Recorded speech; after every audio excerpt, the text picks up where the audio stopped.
Si vous avez déjà essayé de communiquer avec un pervers narcissique, vous savez que ce n'est pas chose facile. C'est impossible de lui faire comprendre les choses clairement, c'est impossible de l'amener à reconnaître ses torts et à effectuer un changement durable dans son comportement, et c'est impossible de discuter avec un pervers narcissique des choses sérieuses, des choses profondes, sans qu'il rentre en colère et qu'il rentre dans l'émotionnel. Dans cette vidéo, je vais vous expliquer pourquoi vous n'arrivez pas à communiquer clairement avec un pervers narcissique, et je vais vous donner les 4 uniques modes de communication que vous avez quand vous vous adressez à un pervers narcissique. C'est parti les amis, on y va!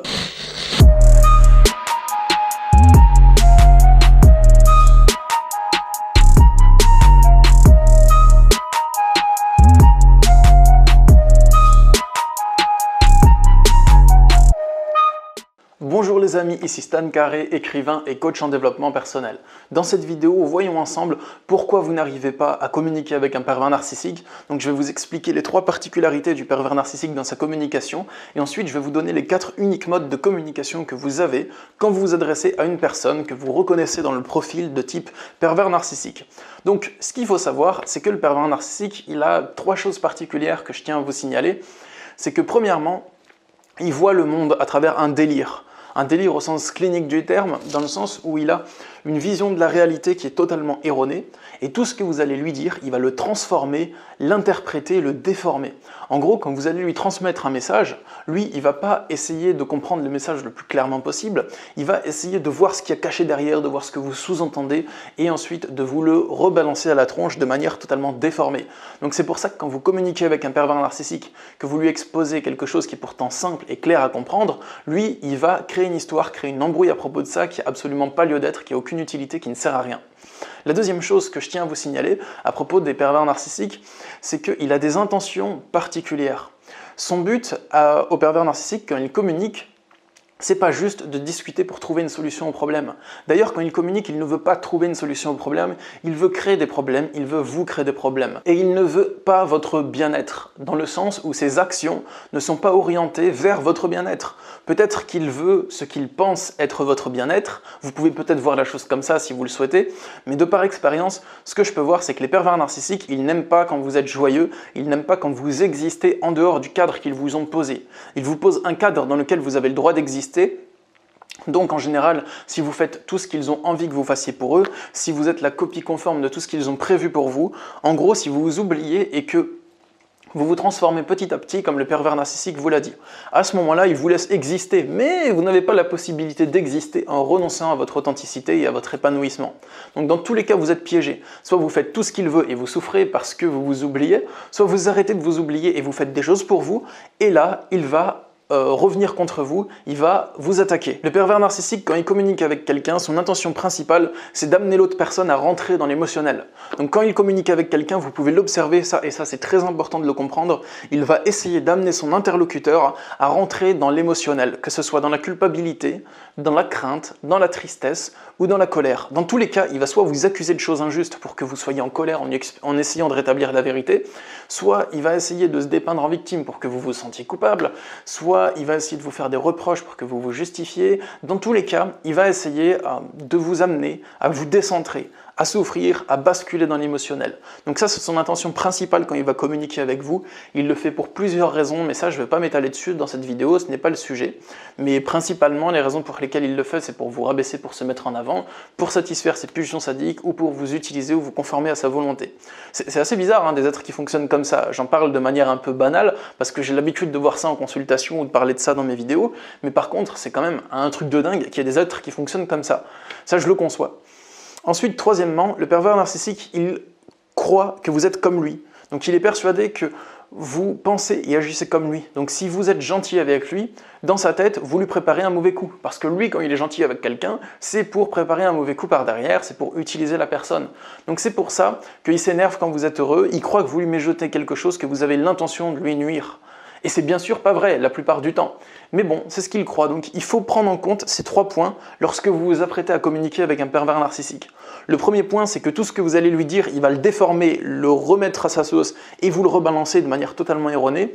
Le deuxième point, c'est que son intention est de vous impacter, de vous déstabiliser pour que vous rentriez dans l'émotionnel.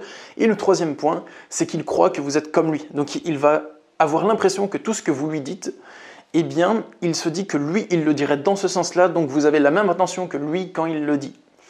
Voilà les amis, sur ce, on va passer aux 4 points, aux 4 modes de communication avec un manipulateur pervers narcissique. Sachez que si vous souhaitez avoir plus d'informations là-dessus, vous pouvez retrouver toutes ces informations et beaucoup d'autres informations dans mon livre Pervers narcissique, l'identifier, le fuir, se reconstruire, qui est disponible dans toutes les FNAC, chez vos libraires, sur Amazon, il y a le lien dans la description. Sur ce, le premier mode de communication avec un pervers narcissique, donc la première manière de communiquer avec lui, donc ça, c'est pas ses modes de communication à lui. Lui, il en a qu'un, c'est d'essayer de vous impacter dans l'émotionnel. Ça, je vous l'ai dit. Et vous n'êtes pas obligé de me croire, vous avez juste à entendre ce que je dis et regarder si ça colle à votre situation, à regarder par votre expérience si je dis vrai ou pas. Donc, le premier mode de communication que vous pouvez employer en face d'un pervers narcissique, c'est de jouer son jeu. Je ne vous invite pas à jouer son jeu. Mais je veux dire que c'est quelque chose qui se produit souvent lorsqu'on communique avec un pervers narcissique. Il vous fait des reproches, vous vous justifiez. Il raconte n'importe quoi, vous essayez de rétablir la vérité alors que vous savez très bien que ce qu'il raconte est tellement absurde qu'il sait que c'est la vérité.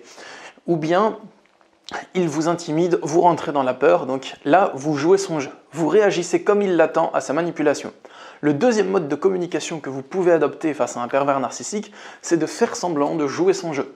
Donc, cette technique, elle est utile lorsque vous êtes coincé en huis clos avec un pervers narcissique, lorsque vous habitez avec un pervers narcissique et que vous avez pour projet de vous barrer, mais qu'il faut rester dans le logement encore un peu. Par exemple, vous pouvez faire semblant que vous réagissez comme d'habitude à sa manipulation. Parce que c'est ce qu'il veut croire. Donc, il va peut-être sentir qu'il y a quelque chose qui cloche, mais il y a des chances qu'il se laisse croire que tout est comme avant. Ensuite, le troisième mode de communication que vous avez avec un pervers narcissique, c'est le dressage. Le dressage, j'en parle plus longuement dans d'autres vidéos, et dans mon livre aussi, le dressage, ça consiste à prendre la place de l'alpha dans la relation. Parce que le pervers narcissique, il veut tout le temps dominer l'autre, ou bien il est dominé. Mais il ne connaît pas la relation d'égal à égal. Alors vous, gentil comme vous êtes, vous allez forcément, comme à votre habitude, essayer d'avoir une relation d'égal à égal avec lui, comme vous en avez l'habitude avec d'autres personnes. Mais le pervers narcissique ne connaît pas la relation d'égal à égal. Donc si vous ne le dominez pas, il va essayer de vous dominer. Il connaît que ces deux positionnements, dominant ou dominé. Et il ne connaît pas la relation d'égal à égal. Donc le dressage, ça consiste à prendre la position d'alpha. Pour ça, vous lui parlez avec des phrases autoritaires, vous lui répétez ce qu'il a le droit de faire, ce qu'il n'a pas le droit de faire, comme si vous grondiez un vilain chien ou un petit garnement, ou un vilain garnement, un enfant gâté, quoi. Vous lui dites « Non, tu n'as pas le droit de faire ça. J'ai dit non, tu ne le fais pas. » Et vous continuez à le faire comme ça. Il n'y a pas besoin de s'énerver pour rentrer dans le dressage, vous pouvez le faire en étant très calme, il faut juste être ferme. Essayez de lui donner des phrases autoritaires, de préférence au présent simple, pas à l'impératif. Donc ne lui dites pas « arrête de faire ça », vous lui dites « tu arrêtes de faire ça ». Comme quand on gronde un enfant, non, tu arrêtes.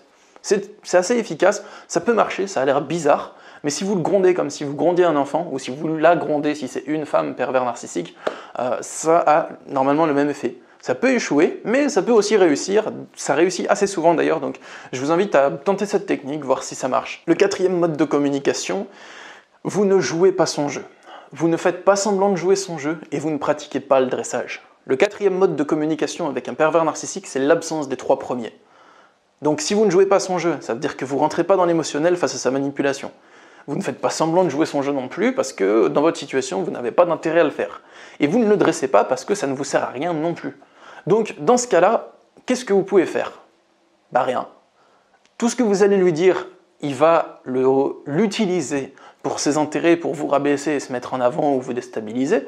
Donc ça ne sert à rien de parler avec lui parce que vous savez que tout ce que vous allez lui dire, il va l'aspirer et l'utiliser contre vous, ça ne sert absolument à rien de parler dans ce cas. Faire semblant de jouer son jeu, vous n'avez peut-être aucune utilité dans votre situation. Le dresser, aucune utilité non plus parce que vous n'êtes pas forcément coincé avec lui au travail par exemple. Donc dans ce cas, il n'y a rien à faire en fait. Et c'est assez troublant comme révélation, je sais qu'il y a plein de gens qui sont en relation avec leurs parents pervers narcissiques ou leurs conjoints pervers narcissiques et ils se disent « je ne trouve pas la bonne manière de communiquer avec lui, peut-être que je ne sais pas comment m'y prendre pour lui faire comprendre les choses ». Et les amis, si vous ne trouvez pas la bonne manière de communiquer avec un pervers narcissique, c'est parce que cette bonne manière n'existe pas. C'est pour ça. C'est pour ça que vous ne trouvez pas la bonne manière de communiquer avec un pervers narcissique. C'est pas vous qui êtes incompétent à la trouver. C'est pas vous qui essayez mal de communiquer avec l'autre ou qui avez des problèmes de communication. Non, c'est que c'est impossible de communiquer avec lui. Donc vous pouvez chercher comment faire, vous n'y arriverez pas. C'est pour ça que vous vous tournez en boucle dans votre tête en vous disant mais comment lui faire comprendre les choses? C'est pas possible de lui faire comprendre les choses. Et ça peut être frustrant quand on l'entend, et ça peut être difficile à accepter, peut-être qu'on peut contester contre cette révélation, mais quand je l'ai compris, ça m'a soulagé, je me suis dit, mais en fait, c'est impossible de communiquer avec un pervers narcissique. C'est pour ça que personne n'y arrive. C'est pour ça que, regardez dans les commentaires de mes vidéos YouTube en général, personne n'arrive à communiquer avec un pervers narcissique. Tout le monde a des problèmes de communication avec un pervers narcissique. Si, c'est impossible en fait de communiquer clairement avec lui, parce que dans sa communication, il a toujours l'intention de vous décentrer. Donc si vous n'y arrivez pas, c'est pas parce que vous êtes défaillant, c'est parce que lui est défaillant et vous ne pouvez rien y faire. Voilà, enfin moi c'est comme ça que je le perçois. Donc désolé pour ces mots aussi, ils sont un peu brusques, mais après vous en faites ce que vous voulez, à vous de voir si j'ai raison ou pas.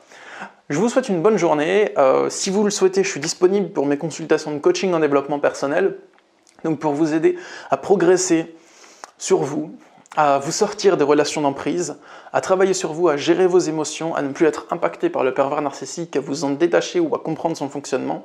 Donc je suis disponible pour mes consultations de coaching, il y a le lien dans la description, je consulte par Skype, par téléphone ou par Messenger. Sur ce les amis, prenez soin de vous, à bientôt pour de nouvelles vidéos et force à vous.